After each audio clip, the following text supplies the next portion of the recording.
সংবিধানে আল্লাহর উপর আস্থা ও বিশ্বাস এই রাষ্ট্র পরিচালনার মূলনীতিটি প্রয়াত প্রেসিডেন্ট জিয়াউর রহমান সংবিধানে প্রতিস্থাপন করেছিলেন এবং পরবর্তীতে সেটি সংশোধনের মাধ্যমে বাতিল হলেও সর্বশেষ বাংলাদেশ সুপ্রিম কোর্টের সর্বোচ্চ আদালতের আপিল বিভাগের রায়ে ওই সংশোধনীটি বাতিল করার মাধ্যমে আল্লাহর উপর আস্থা, সর্বশক্তিমান আল্লাহর উপর আস্থা ও বিশ্বাস এই রাষ্ট্র পরিচালনার মূলনীতিটি সংবিধানে পুনরায় প্রতিস্থাপিত হয়েছে, আদালতের মাধ্যমে প্রতিষ্ঠিত হয়েছে। তো যদি সেটি প্রতিষ্ঠিত হয়েই থাকে তাহলে এই আল্লাহর উপর আস্থা ও বিশ্বাস আছে এই শব্দটির পরে আরও ইসলাম শব্দটা যোগ করতে হবে কেন? মূলত আল্লাহর উপর আস্থা ও বিশ্বাস এই রাষ্ট্র পরিচালনার মূলনীতিটির সাথে এবং ইসলাম এই শব্দটি যোগ করতে হবে, কারণ এটি সিনোনিমাস। তাহলে যদি আল্লাহর উপর আস্থা ও বিশ্বাসী থাকে তাহলে ইসলাম যোগ করতে আর কি সমস্যা থাকে? একই তো কথা। কিন্তু এই শব্দটি যদি আমরা বাদ দিই, ইসলাম শব্দটি যদি না রাখি, তাহলে কেবলমাত্র আল্লাহর উপর আস্থা ও বিশ্বাস এই শব্দটি দিয়ে মূলত সংবিধানের রাষ্ট্র পরিচালনার মূলনীতি হিসেবে জনগণের আকাঙ্ক্ষাকে প্রতিফলিত করা সম্ভব নয়। কারণ বিশ্বাসকে কোনোভাবে আইনগতভাবে সম্পূর্ণ ইমপ্লিমেন্ট বা বাস্তবায়ন করা কঠিন, করা যায় না। কিন্তু যদি ইসলামটা থাকে তাহলে সেটি বাস্তবায়ন করা সম্ভব, কারণ হচ্ছে বিশ্বাসের সাথে ইসলামটা হচ্ছে কোড অফ কন্ডাক্ট, আর আল্লাহর উপর আস্থা ও বিশ্বাস হচ্ছে শুধুমাত্র বিশ্বাস। যখন কোড অফ কন্ডাক্টটা থাকবে, এই বিশ্বাসালোকে কোন কোন কাজগুলো করতে হবে সেটি সংবিধান এবং আইন প্রণেতাদের কাছে গাইডলাইন হিসেবে যে কোনো আইন তৈরির ক্ষেত্রে কাজ করবে। কিন্তু শুধুমাত্র আল্লাহর উপর আস্থা ও বিশ্বাস দিয়ে এই ইমপ্লিমেন্টেশন প্রসেসে আনা সম্ভব হচ্ছে না, যার কারণে এত বছর ধরে, প্রায় 20-30 বছর ধরে এই আল্লাহর উপর আস্থা ও বিশ্বাস সংবিধানের মূলনীতি থাকা সত্ত্বেও আসলে রাষ্ট্র পরিচালনার সাংবিধানিক সংকট নিরসনে এটি কোনো ভূমিকা পালন করেনি।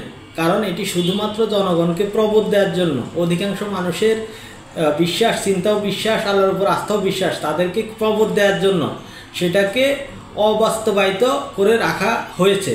তারপরেও এই শব্দটি দিয়ে মানুষকে তা শুধুমাত্র প্রবোধ দেওয়া হয়েছে, সেটিকে কোনো বাস্তবায়নের পর্যায়ে আনা হয় নাই, ইমপ্লিমেন্টেশন প্রসেসের পর্যায়ে আনা হয় নাই। এবং যদি সেটি আসলে যারা ধারণ করেন আল্লাহর উপর আস্থা ও বিশ্বাস এর পক্ষে যারা আছেন তারা ধারণ করেন, তাহলে তাদের পক্ষে এবং ইসলাম এই শব্দটা যোগ করতে কী সমস্যা? তাহলে কি তাদের আসলে ইসলামের প্রতি বিশ্বাস নেই? তাদের যদি ইসলামের প্রতি বিশ্বাস না থাকে তাহলে তাদের আসলে আল্লাহর উপর আস্থা ও বিশ্বাসও নেই।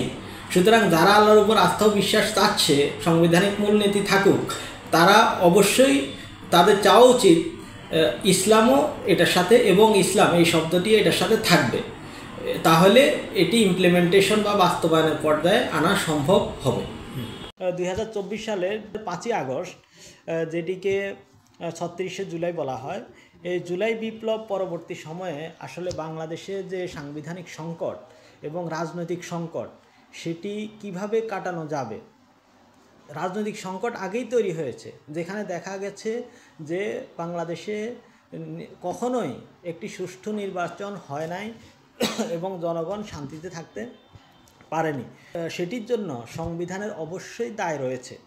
আমি যেটি বলবো সেটি হচ্ছে, প্রথমত 1972 সালে যে সংবিধান সেটিকে গণভোটে পাশ করা হয়নি, যার কারণে এটি জনগণের ইচ্ছার ফলশ্রুতি হয় নাই, ইচ্ছার প্রতিশ্রুতি এখানে বাস্তবায়িত হয় নাই। অথচ সংবিধানের প্রস্তাবনায় বলা হচ্ছে সংবিধানটা হচ্ছে reflection of the will of the people. তাহলে এখানে বড় ধরনের একটি ত্রুটি রয়ে গেছে। এই ত্রুটিটা সারানোর জন্য অবশ্যই যেই রাষ্ট্র পরিচালনার মূলনীতিগুলো আছে, যেগুলো অনেক ক্ষেত্রে একটি আরেকটির সাথে সাংঘর্ষিক, সেগুলোকে গণভোটে পাশ করতে হবে। জনগণ এগুলোর মধ্যে যেটিকে রাষ্ট্র পরিচালনার মূলনীতি হিসেবে গ্রহণ করে সেটিকেই রাষ্ট্র পরিচালনার মূলনীতি হিসাবে সংবিধানে প্রতিস্থাপন করতে হবে, তাহলে এই সংকটের সমাধান সম্ভব।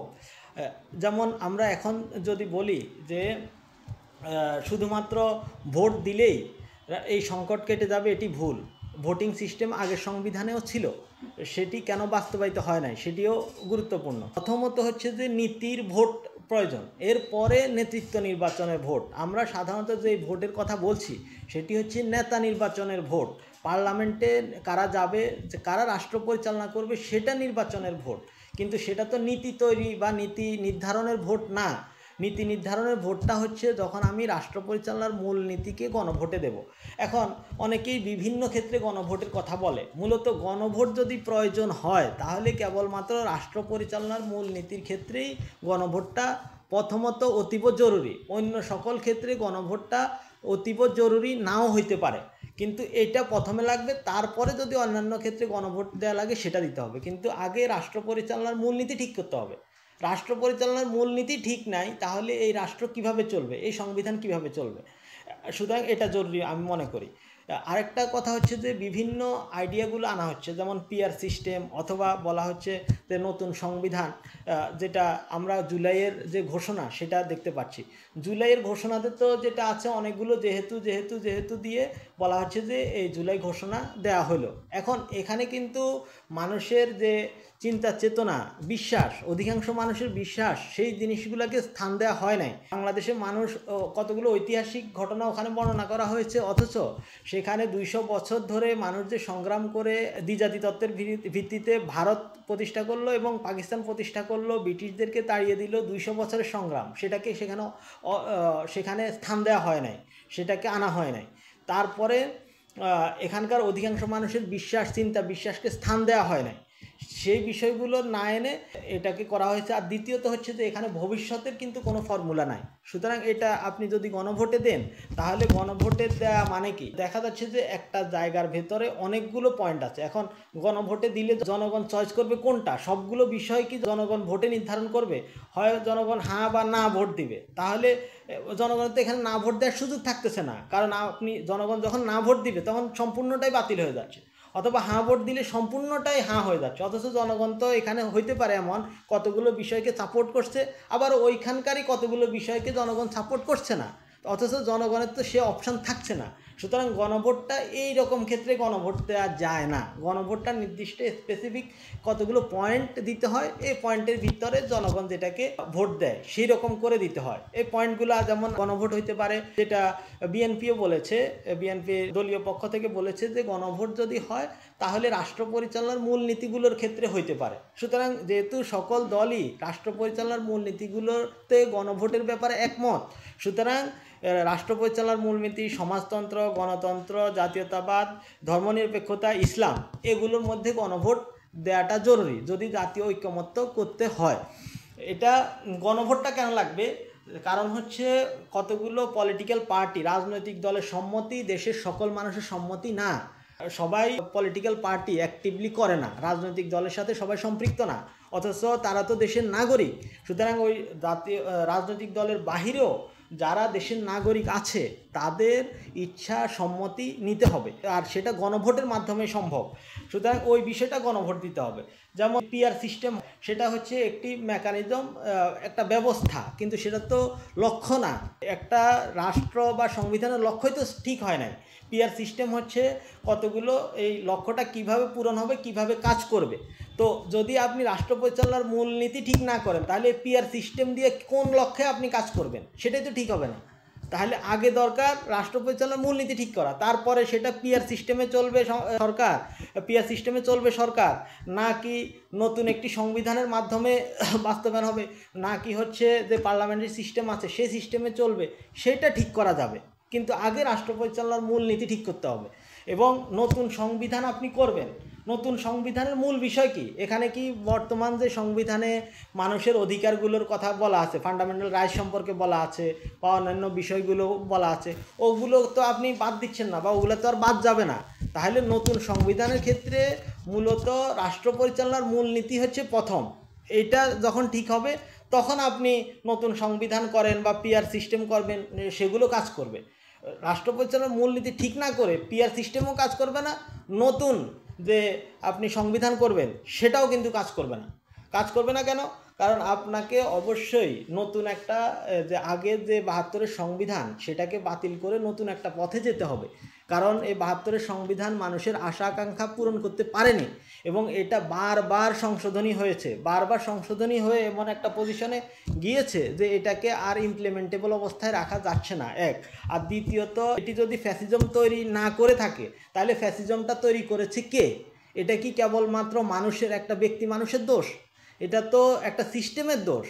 একটা সংবিধান যদি সেটার ক্ষেত্রে কন্ট্রিবিউট না করে থাকে, তাহলে এই সংবিধান তো বুঝতে হবে যে এটা আসলে ইফেক্টিভ, এটা আসলে কোনো কিছুর ক্ষেত্রে এটার কোনো অবদান নাই বা এটার কোনো কন্ট্রিবিউশন নাই, এটার কোনো কার্যকারিতা ক্রিয়াশীলতা নাই। সুতরাং এই ধারণা ভুল যে এই সংবিধান ফ্যাসিজম তৈরি করেনি, বরং এই ফ্যাসিজম তৈরি করার পেছনে এই সংবিধানেরও দায় আছে। সুতরাং এই সংবিধান দিয়ে কতটুকু চলবে সেটা ভাবতে হবে।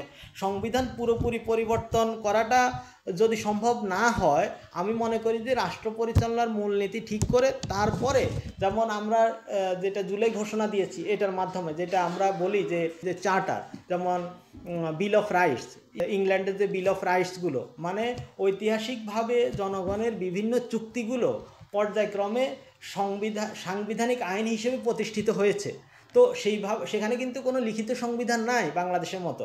সুতরাং এই যে আমরা বিভিন্ন জনগণের ইচ্ছার মাধ্যমে যে বিষয়গুলোকে আমরা প্রতিষ্ঠিত করছি, যেমন জনগণের ইচ্ছার মাধ্যমে আমরা কেয়ারটেকার প্রতিষ্ঠা করেছি, জনগণের ইচ্ছার মাধ্যমে এই যে জুলাই অভ্যুত্থানে ঘোষণাপত্র তৈরি করেছি, জনগণের ইচ্ছার মাধ্যমে কতগুলো বিষয় তৈরি হচ্ছে, সেই বিষয়গুলোকে আমরা পর্যায়ক্রমিকভাবে সংবিধানের অন্তর্ভুক্ত হিসেবে ধরে নিয়ে আমরা পরবর্তী 24 পরবর্তী রাষ্ট্র পরিচালনার মূলনীতিগুলো ঠিক করে সংবিধান আস্তে আস্তে তৈরি করার পথে যেতে পারি। কিন্তু প্রথমে যেটি প্রয়োজন হবে যে first step, thousands of Miles of journey starts with a single step. সেই সিঙ্গেল স্টেপটা কোনটা? যদি সেই সিঙ্গেল স্টেপ ভুল হয় তাহলে টোটাল জার্নি ভুল হবে। ফাউন্ডেশন যদি ভুল হয় তাহলে টোটাল এডিফিস অফ বিল্ডিং ভেঙে যাবে, ভুল হবে। প্রথম সিঙ্গেল স্টেপ হবে রাষ্ট্র পরিচালনার মূলনীতি ঠিক করা, এবং সেটা কীভাবে হবে? সেটা শুধু রাজনৈতিক দলের ইচ্ছার মাধ্যমে হবে না, সেটা জনগণের ইচ্ছার মাধ্যমে হতে হবে। সেই জনগণের ইচ্ছার মাধ্যমে কীভাবে ঠিক হবে? সেটা হবে গণভোটের মাধ্যমে। তো এই গণভোটটা প্রথমে দিলে পরে তারপরে আপনি যত সিস্টেম আনেন সেটা কাজ করবে, না হলে কোনোটাই কাজ করবে না। সুতরাং বর্তমান সংকট নিরসনে, সাংবিধানিক সংকট নিরসনে অবশ্যই প্রথমে এই বিষয়টি ঠিক করে তারপরে আমরা নেতৃত্ব নির্বাচন করতে পারি বা ভোট দিতে পারি। সব কিছুই পরবর্তীতে পজিটিভলি ডিল করা সম্ভব যদি গণভোটটা দেওয়া হয়।